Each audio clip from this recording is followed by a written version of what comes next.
welcome to another episode of Strolling with SK. Today, we're visiting Carisbrooke Castle, Newport, on the Isle of Wight. We're going to go in as well and pay a visit.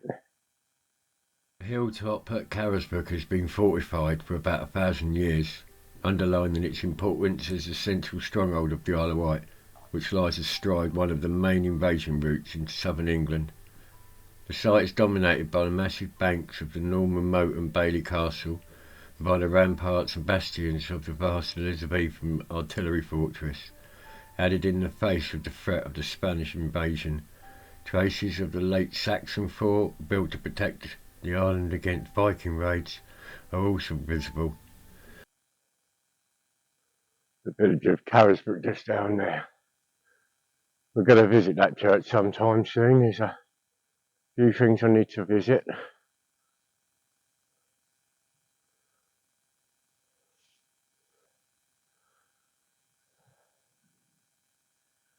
Carisbrooke Castle, explore over 800 years of history.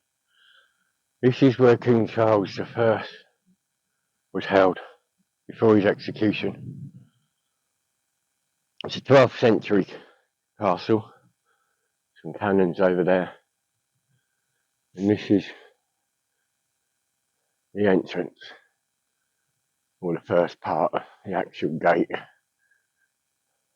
The principal entry to the castle for the last 900 years has been through this gateway. Potentially vulnerable to attack, medieval gatehouses were often strongly fortified, and Carisbrooke's was no exception. Flanked by the bank and the ditch of the castle, built about 1100, the first gatehouse would have been of timber. By 1136 it had been replaced by a stone gatehouse consisting of a tower Imagine coming up here, obviously without all this. Fronted by a deep ditch, which was crossed by a drawbridge. This gatehouse was itself replaced in the late 13th century, probably by the Countess Isabella. That's where the moat would have been. After 1272, it had a rectangular stone tower which still survives. The two-cylinder drum towers were added in 1335 to 1336 in response to the threat of French raids. Protection towers such as these provided additional flank defence for the gate itself. There'll be a spear coming out there. Towers had cross-shaped slits for the archers. The bolt holes where they would put the wood in. Beneath the cobbles of the gate passage, excavations uncovered the remains of 3 drawbridge pits belonging to the successive phases of the gate. These pits would have been housed for counterweights of pivoting drawbridges when they were raised. The doorways on either side lead to 2 drum towers. The main household. Up to the keep, we'd definitely take that. I don't know what light we're going to have here because it's dark.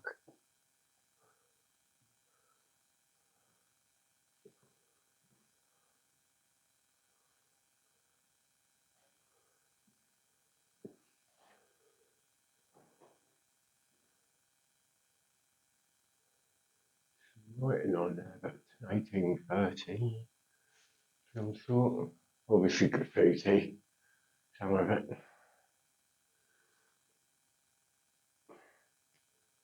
I'm not quite sure what these were for, but I'll be checking through the brochure which I purchased. There's that hole on the inside.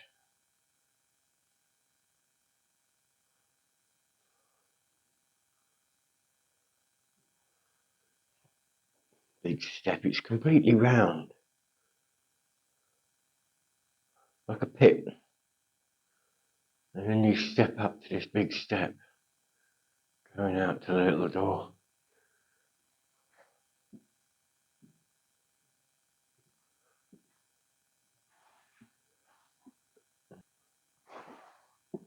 So I don't know which one we go. Oh, this one's got a stairs.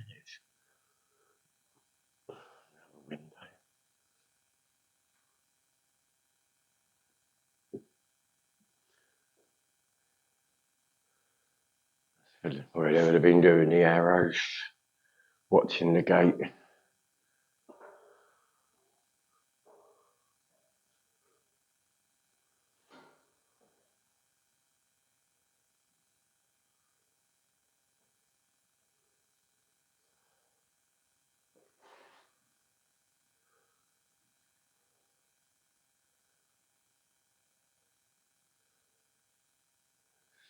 Overlooking the entrance. Here were 3 soldiers who defended Castle Castle at different times. You could be a Norman soldier, an English foot soldier, or a cavalry trooper of the new modern army. And their weapons.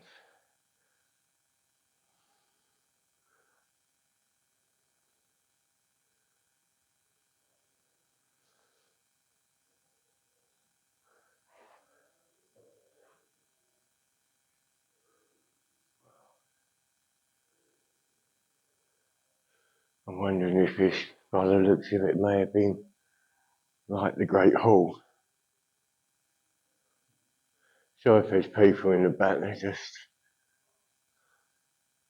it's above the fireplace. Coat of arms, I'm not sure, but like I say, I will check out.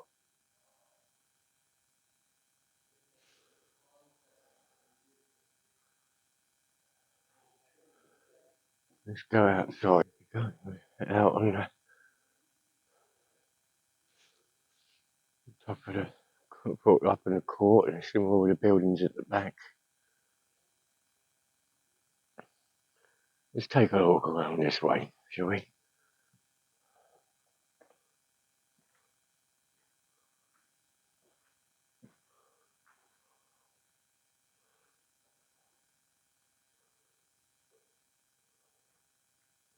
Looking down into the gardens.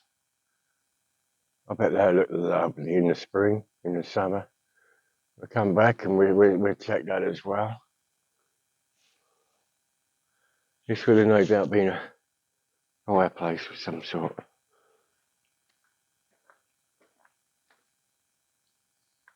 Chimney. I don't know if you got it or not. 800 years of history.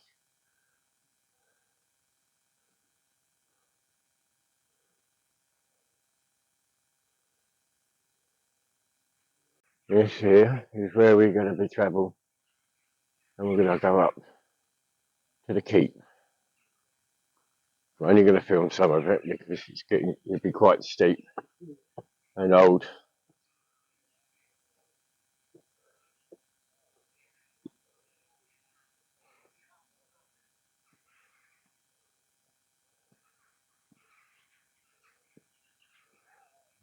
Something to stop of this.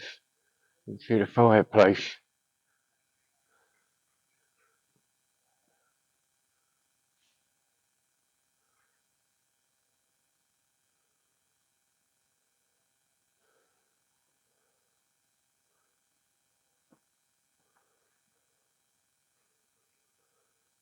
This, if I am correct, is the maybe I think there's either a story of a lady who would sit here, or this was where Charles was held captive. I'll check that out. The fireplace. Yeah, tiles on the floor.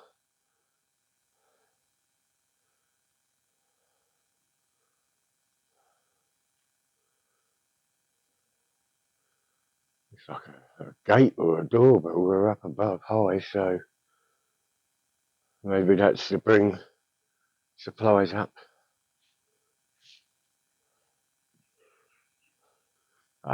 We've got some ovens. I won't go too far in because I think we might take the. We'll have a look. But yeah, these look like they're ovens. Probably a bread oven, that one.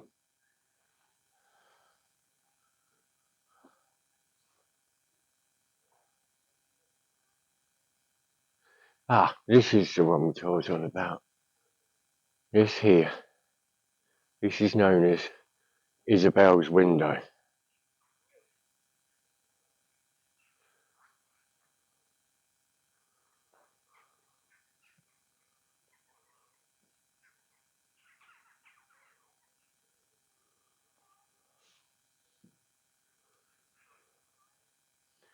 This window is among the finest in the castle. It once lit the inside of a great chamber, a private apartment for Countess Isabella de Fortibus. Unlike most windows of the time, it had coloured and decorated glass, a luxury available only a few. Under the window are stone seats from which Isabella would have enjoyed the views across her land towards the sea. Isabella was one of the most powerful landowners in England. In 1262 she made Carisbrooke Castle her home and the centre of her vast estates on the Isle of Wight, in Devon, Hampshire, Yorkshire and Cumbria. Here at Carisbrooke Castle, Isabella rebuilt or changed many of the buildings to provide more comfortable and fashionable rooms, including the Great Hall, her private chambers and a chapel of St Peter, now inside the museum. Isabella died in 1293, the last of the Revellers family who had ruled over Carisbrooke since 1100. Lovely. So, this is Isabella's window.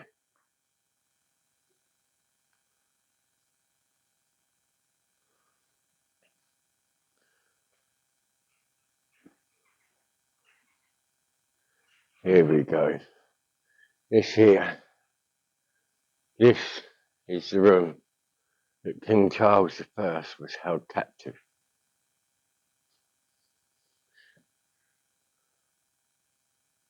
Defeated in the English Civil War, which raged since 1642, King Charles I was under house arrest at Carisbrooke for 10 months in 1647 to 48.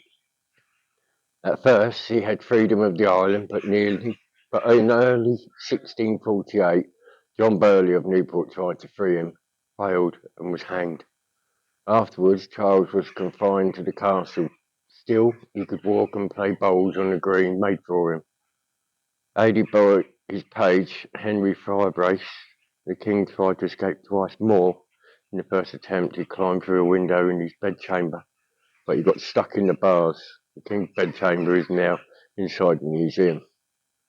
The second attempt was made in this area, where the kitchens and bedrooms had been built by George Carey 60 years before. Charles tried to climb out of the window above you, but he was betrayed by two guards. They had taken money to let him escape and then cruelly turned on him. So that is the window where King Charles I, where King Charles I tried to escape from and then was caught by guards on the other end.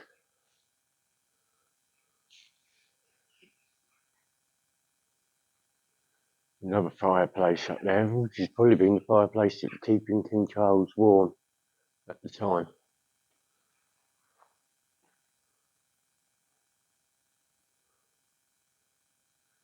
This bit reminds me of the Great Wall of China.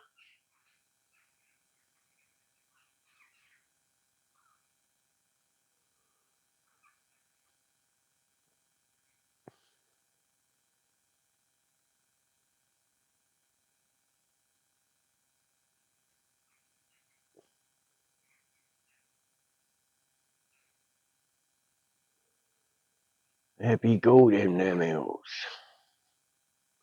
Let's give it a go.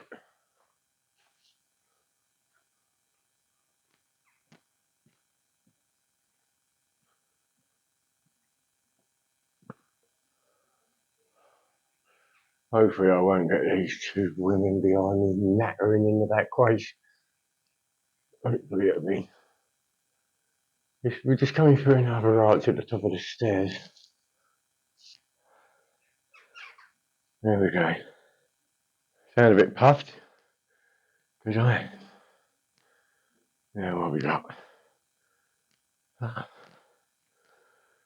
Obviously, when I go through the brochure, I'll be putting things. Oh, this looks like a well. 11th century medieval well.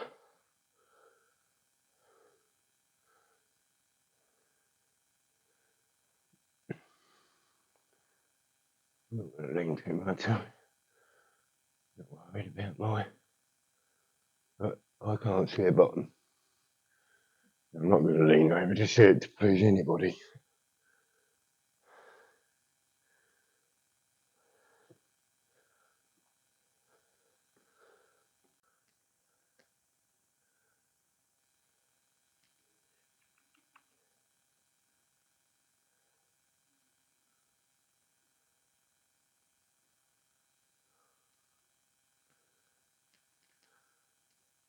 Still, they have the donkeys. They still work on the wheel, only for show. They're rested.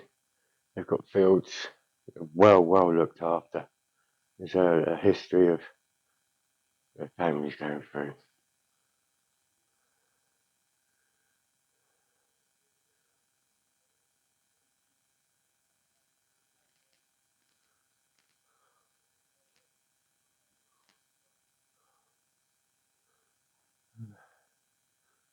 Look in the garden. The ones we see from above earlier. Got a monument there as well.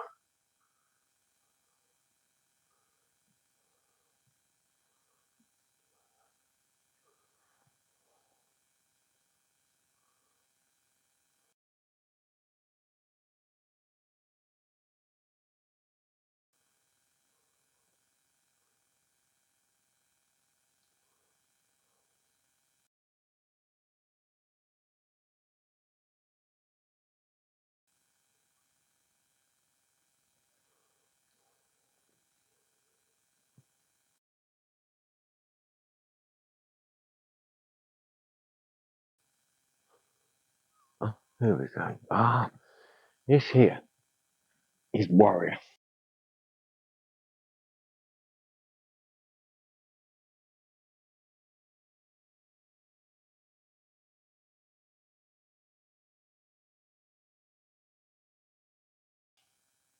1908 to 1941. I did not believe he is denied in heaven. The soul he had on earth. Daniel Jack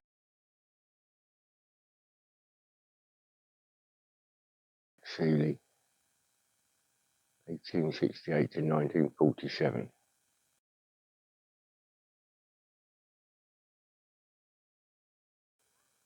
Now, this here is the gentleman and the horse that Warhorse came from.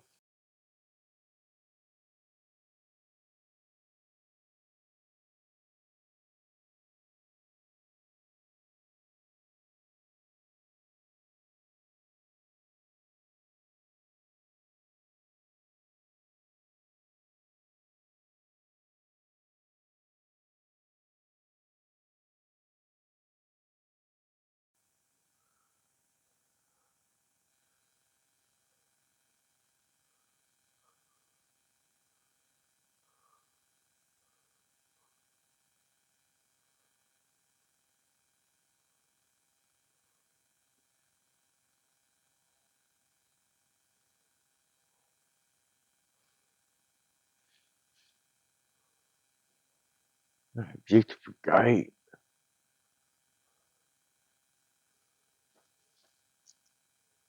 Coat's coming off, but I think I can get out of it. No, it's locked.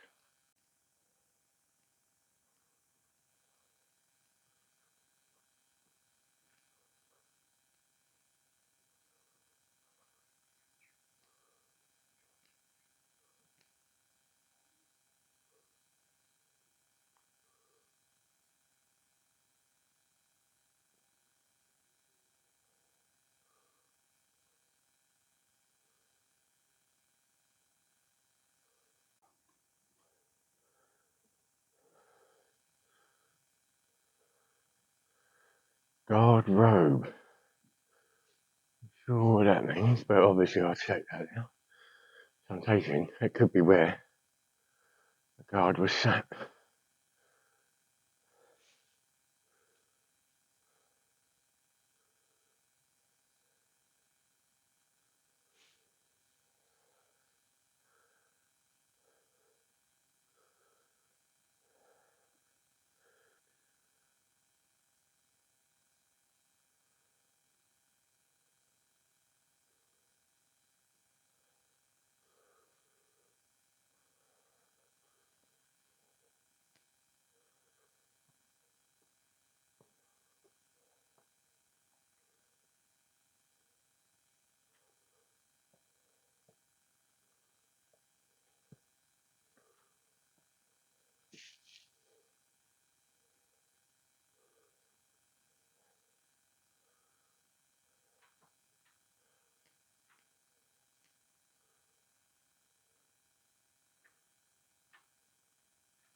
So this here is where we are actually on top of that tower, looking across the island. Got Parkhurst Forest in the back. There's Carisbrooke Church. That's the one I said we'll visit when we do a cemetery stroll there sometime.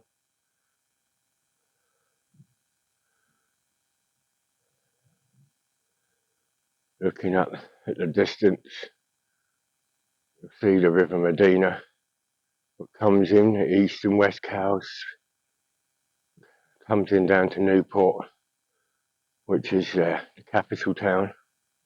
Unfortunately, it's on a nice day it's even further. And then here we have Mount Joy Cemetery, which is one I will be doing. When they were building more in the town, they had a load of graves there in a churchyard called Church Lytton, which there is a couple left there because of the Black Plague. They moved them all up into Mount Joy. So that is now still working cemetery. This here is the green. We're going to come back more for here for the summer because they have the medieval jousting. So that is well worth coming up for, weather permitting.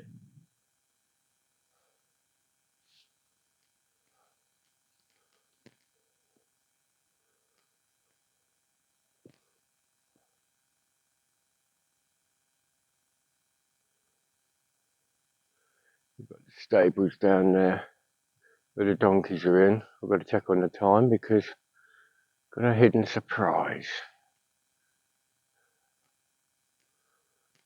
So yeah, we're looking over inside. To get to the green, you've got a little tunnel down the bottom. But this is the main tower. It can be seen across the island everywhere with the flag flying.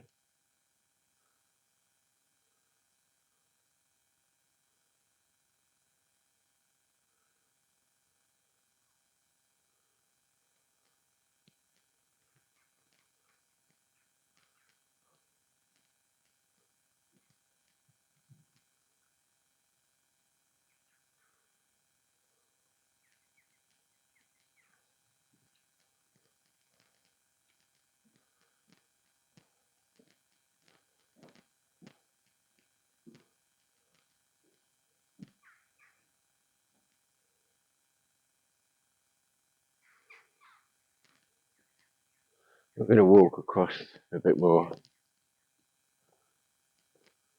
The last defence. The tunnel down there with a gate.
you give to Princess Beatrice?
Another.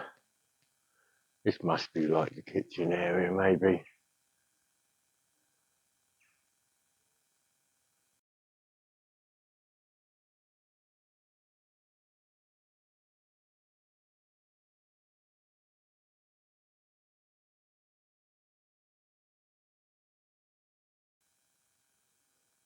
The crows out there making their noise.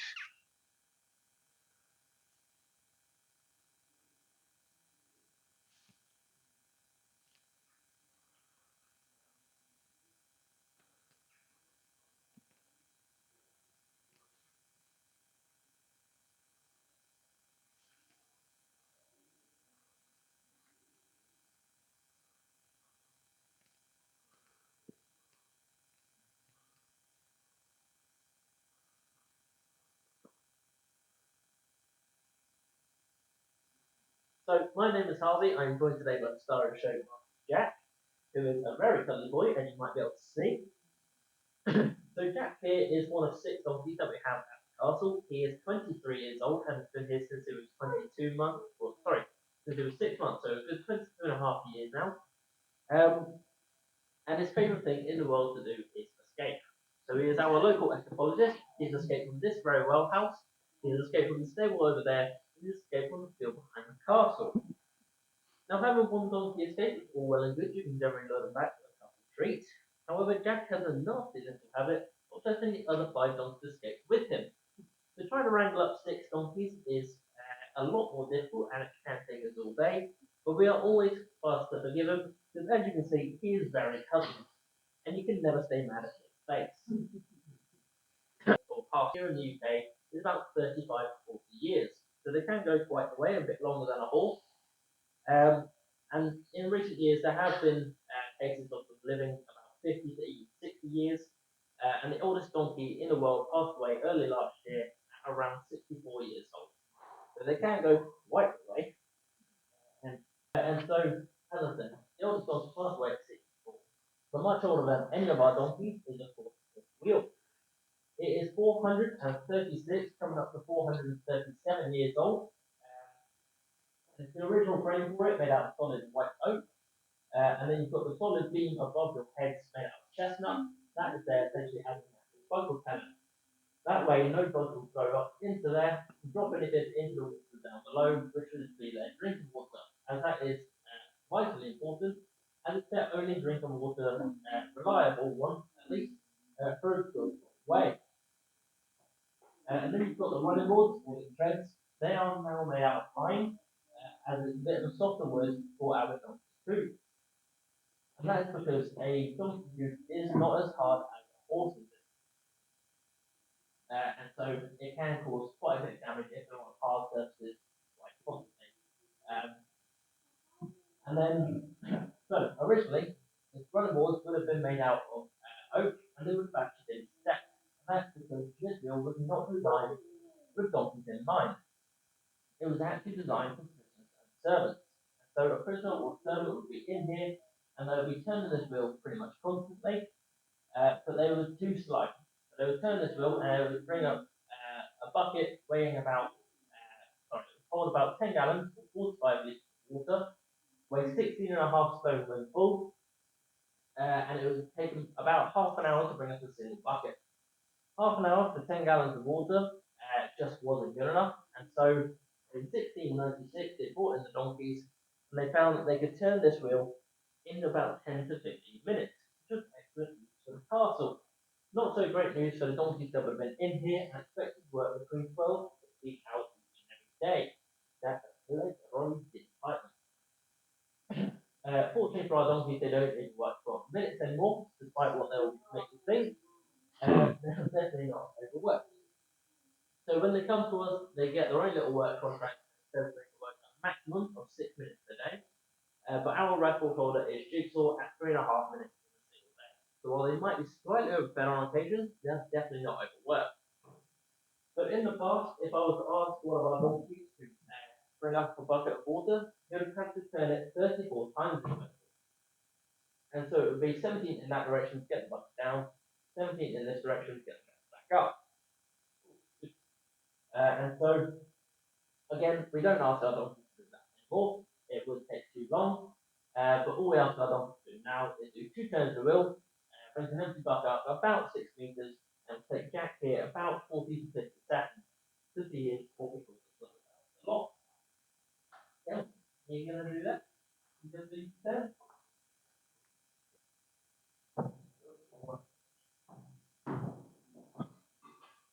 Yeah, yeah, I'll do that.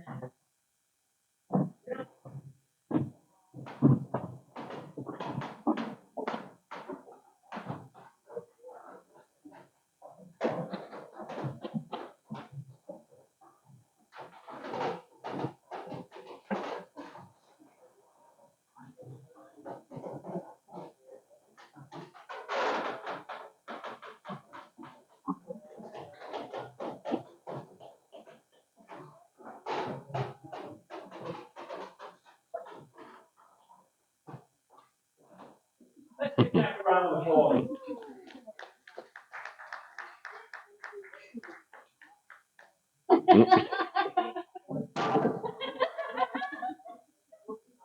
Oh, yeah. That is Jack's favorite trick.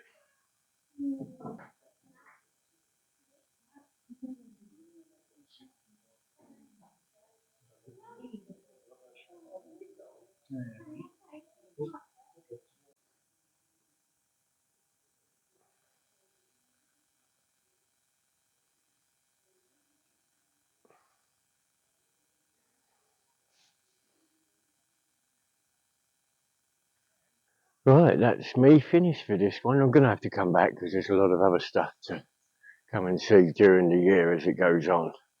But well, thank you for joining me on this stroll at Carisbrooke Castle and the Isle of Wight. Please don't forget to like, subscribe, share. Remember, the subscription is free.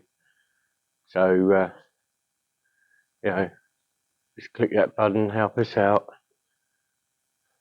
Thanks very much again, and I hope you really enjoyed the visit. So, thank you much, Lee. Keep strolling.